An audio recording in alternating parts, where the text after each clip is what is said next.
Mr. Secretary, in terms of the suggestion that we're being abused or being fair, what would you say to the United Kingdom, or what would you say to Australia, where we have a trade surplus, where they could look at us and say, we're the winners of that competition, and yet we are going to tariff them?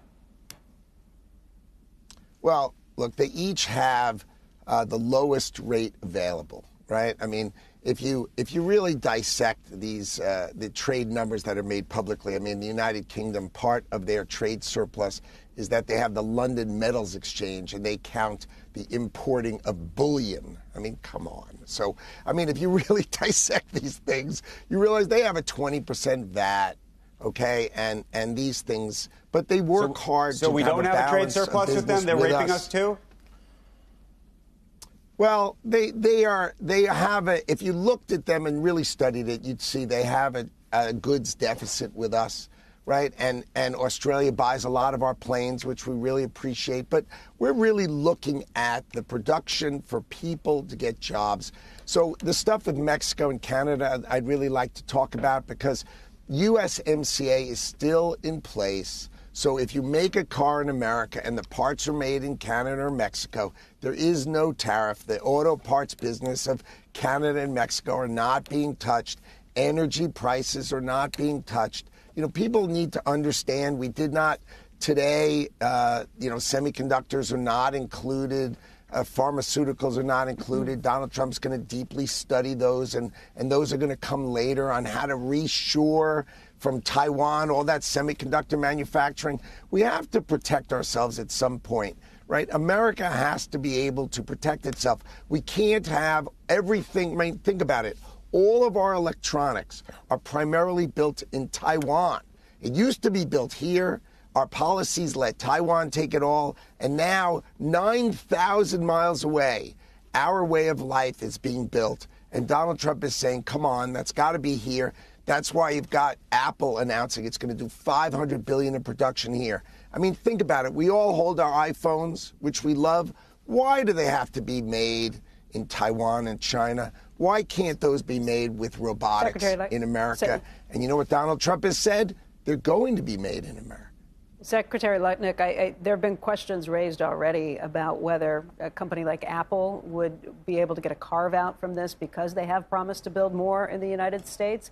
The market's trying to figure out how permanent these tariffs are going to be if there is a negotiation taking place. Scott Bessent, the Treasury Secretary, said yesterday that we may have to let these sit for a while, but I'd also heard that you'd been in charge of already negotiating with some countries, maybe giving them wish lists to say, here's what it would take to get these tariffs reduced or removed. Is that the case? And if so, which countries are you negotiating with? We're talking with all of the major countries of the world, and we've been talking to them for more than a month. This has been coming. We've said it's been coming. The key is, will they take our agricultural products? Will they treat us fairly? Can they treat us fairly? And the answer is, over time, that is going to be yes. American products are going to be better sold elsewhere in the world. But the fact remains we are treated unfairly, and they have built structurally into their markets this unfairness. The subsidies to their steel companies, the subsidies to their car companies. That's why we don't do well. Did you ever think about why we don't sell cars in Europe, why we don't sell cars in Japan or Korea, why we could never really sell cars? It was very difficult for us to sell cars in China. I mean, it's not that hard to figure out. We can't sell corn, we can't sell beef, we can't sell cars because the rules are stacked against us. And I think it's interesting. It's time to change the rules and make the rules be stacked fairly with the United States of America. We need to stop supporting the rest of the world and start supporting American workers. Let's take for instance, Australia, for instance, hit with a 10% tariff. They don't accept beef imports from the United States. That goes back to when they thought mad cow was going to be imported with some of those things. If they were to start taking American beef imports, would that be something that would get them an exemption? And how quickly do you think that could happen? I don't think the word exemption is going to be a factor. I don't think that's such a thing. I think what there's going to be is a world of fairness. Let's go try to figure out ways for the world to treat us more fairly and more properly. I don't think it's effective for the world to retaliate. I mean, those things are silly. We are the consumer of the world, right? We buy $20 trillion worth of goods, and we are basically the buyer of everybody else's in the world's items. So what is the point of them going higher? So that we go higher?